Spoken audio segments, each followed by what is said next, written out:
তোমাদের পরীক্ষা রিলেটেড যে কোনো সমস্যার জন্য আমাদের ফেসবুক গ্রুপে জয়েন হতে পারো। ফেসবুকে am education hour group class 6 to 9 লিখে সার্চ করলেই তোমরা গ্রুপটি পেয়ে যাবে। আসসালামু আলাইকুম, কি অবস্থা সবার? আশা করি সবাই ভালো আছো। আজকে আমরা দেখব ষান্মাসিক সামষ্টিক মূল্যায়ন 2024 এর শ্রেণী সপ্তম বিষয় বাংলা এর পর্ব 1 এর যে নমুনা প্রশ্নগুলো আছে সেগুলো। চলো আজকে আমরা দেখি। প্রথমে আছে তোমাদের কাজ 1। কাজ 1 হচ্ছে একক কাজ। একক কাজে কি আছে? প্রদত্ত সর্বনাম শব্দগুলোর সঙ্গে উপযুক্ত ক্রিয়াপদ যোগ করে বাক্য তৈরি করো। দেখো এখানে কি আছে? সমাধান। সর্বনাম পদ কি আছে? তোমরা। উপযুক্ত পদ কি? এসো। দেখো কাজ শেষে তোমরা আবার এসো। তারপর সর্বনাম পদ আপনি, ক্রিয়াপদ যুক্ত পদ হচ্ছে বলবেন। তারপর বাক্য কি? আপনি কি আমায় কিছু বলবেন। সর্বনাম পদ হচ্ছে তুই, উপযুক্ত ক্রিয়াপদ হচ্ছে আসবি, আর বাক্য হচ্ছে তুই আসবি, আসবি করেও এলি না। সর্বনাম পদ হচ্ছে তোরা, উপযুক্ত পদ হচ্ছে বলেছিলি। দেখো এখানে বাক্য কি আছে? সেদিন তোরা খুব সুন্দর একটা গল্প বলছিলি। সর্বনাম পদ হচ্ছে সে, উপযুক্ত ক্রিয়াপদ হচ্ছে গেল। এখন দেখো বাক্য কি তৈরি হয়? সে চলে গেল কিন্তু তার পরিচয় জানা গেল না। তারপর দেখো যে তারা থাকবেন। এখানে বাক্য কি তৈরি হয়? তারা কাজের মধ্যে দিয়ে অমর হয়ে থাকবেন। পরে ও ভালোবাসে। এখন দেখো কি হয়? বাক্যটি হয় ও ফুচকা খেতে ভালোবাসে।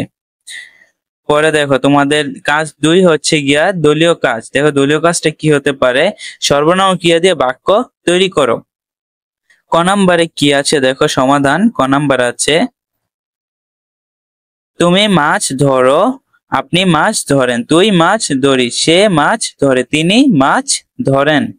খ নাম্বার হচ্ছে তুমি ঘুমাতে যাও, আপনি ঘুমাতে যান, তুই ঘুমাতে যাস, সে ঘুমাতে যায়, তিনি ঘুমাতে যান, ও ঘুমাতে যায়।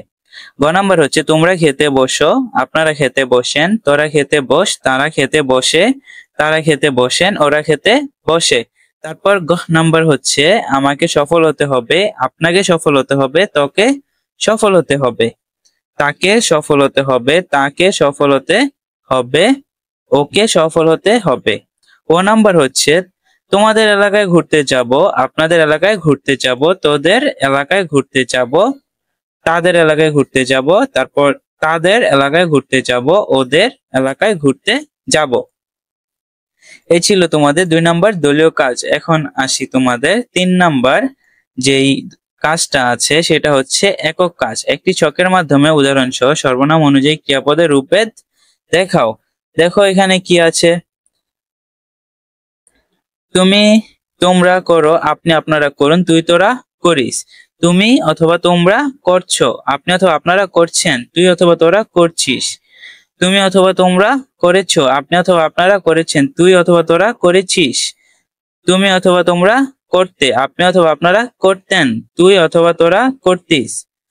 তুমি অথবা তোমরা করছিলে, আপনি অথবা আপনারা করেছিলেন, তুই অথবা তোরা করেছিলি। তুমি অথবা তোমরা করবে, আপনি অথবা আপনারা করবেন, তুই অথবা তোরা করবি। তারপর দেখো কি আছে? তুমি অথবা তোমরা করো, সে অথবা তারা করে, তিনি অথবা তারা করেন, ও অথবা ওরা করে। এই ছিল তোমাদের কাজ 3। এখন আসি তোমাদের কাজ 4। দেখো তোমাদের কাজ 4 কি আছে? মনে করো তুমি একজন পথিক, তোমার বাসা থেকে শিবগঞ্জ কালীনগরে জরুরি কাজে তোমাকে মহারাজপুর যেতে হবে। রাস্তায় পিপাসা লাগায় পানির সন্ধান করতে এক বাড়িতে প্রবেশ করলে সর্বনাম কেবল যথাযথ ব্যবহার করে বাড়ির লোকের সঙ্গে একটি কথোপকথন রচনা করো। দেখো সমাধান কি হয়? ওহে খোকা, এদিকে শুনে যাও তো। রক্ষমূর্তি, মাথায় টাক, লম্বা দাড়ি, খোকার মামা বাড়ি হতে বাইর হলেন। মামা, কে হে? পড়ার সময় ডাকাডাকি করতে এসেছো? পথিককে দেখিয়া, ও আমি মনে করেছিলুম পাড়ার কোনো ছোকরা বুঝি, আপনার কি দরকার? পথিক, আজ্ঞে জল তেষ্টায় বড় কষ্ট পাচ্ছি, তাই একটু জলের খবর কেউ বলতে পারলো না। মামা তাড়াতাড়ি দরজা খুলিয়া দেওয়া, মানে সে তাড়াতাড়ি দরজা খুলে দিল। মামা, কেউ বলতেও পারলো না, আসুন আসুন, এই খবর, কি খবর চান, কি জানতে চান বলুন দেখি, সব আমায় জিজ্ঞাসা করুন, আমি বলে দিচ্ছি। ঠিক আছে, এই ছিল তোমাদের কাজ 4। এখন দেখো তোমাদের কাজ 5 কি আসতে পারে। কাজ 5 হচ্ছে একক কাজ, তুমি বিজ্ঞানী হতে চাও। এই প্রেক্ষাপটে লৌকিক যোগাযোগ নমুনা হিসেবে তোমার জীবনের এই লক্ষ্যের কথা জানিয়ে বড় ভাইকে একটি চিঠি লেখো। দেখো তোমাদের কাজ 5 একটি চিঠি আসতে পারে যে তুমি বিজ্ঞানী হতে চাও, তো তোমার জীবনের লক্ষ্য উপলক্ষে তোমার বড় ভাইকে একটি চিঠি লেখো। দেখো চিঠিটা কিভাবে লিখেছি। 14 বড় ভাই, গতকাল তোমার চিঠি পেলাম। স্কুল থেকে বাসায় ফিরে দেখি আমার পড়ার টেবিলে খাম রাখা। তোমার চিঠি পেয়ে মনটা আনন্দে ভরে গেল।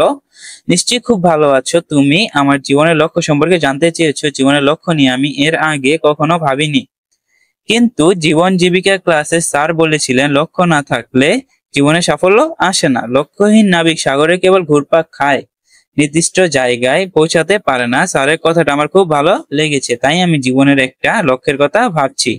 ভবিষ্যতে আমি বিজ্ঞানী হতে চাই। ভাবছো কেন বিজ্ঞানী হতে চাই? এর পেছনে যথেষ্ট কারণ আছে। তুমি তো জানো আমাদের দেশে বিজ্ঞানী অনেক কম। উন্নত দেশগুলো বিজ্ঞানের অনেক আবিষ্কার কারণে এগিয়ে যাচ্ছে। আমাদের দেশেও বিজ্ঞান চিন্তার মানুষ বৃদ্ধি পেলে আমরা এগিয়ে যেতে পারবো। তাই বড় হয়ে আমি বিজ্ঞানী হতে চাই। দেখো, সাধারণ মানুষের চিকিৎসা করতে চাই। এই ব্যাপারে তোমার মতামত জানিও। তোমার উত্তরের অপেক্ষায় রইলাম। আরেকটা কথা, নিজের প্রতি খেয়াল রেখো। বাড়িতে বাবা তোমার জন্য চিন্তা করছেন, তাকে তোমার কুশল জানিও। ভালো থেকো, এই শুভ কামনা। ইতি, তোমার স্নেহের শুভ্র।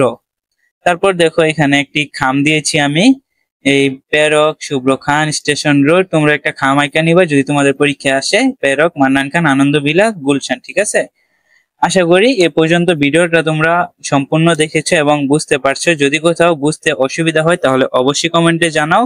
আর যদি কোনো কোশ্চেন থাকে তাহলে আমাকে অবশ্যই জানিও।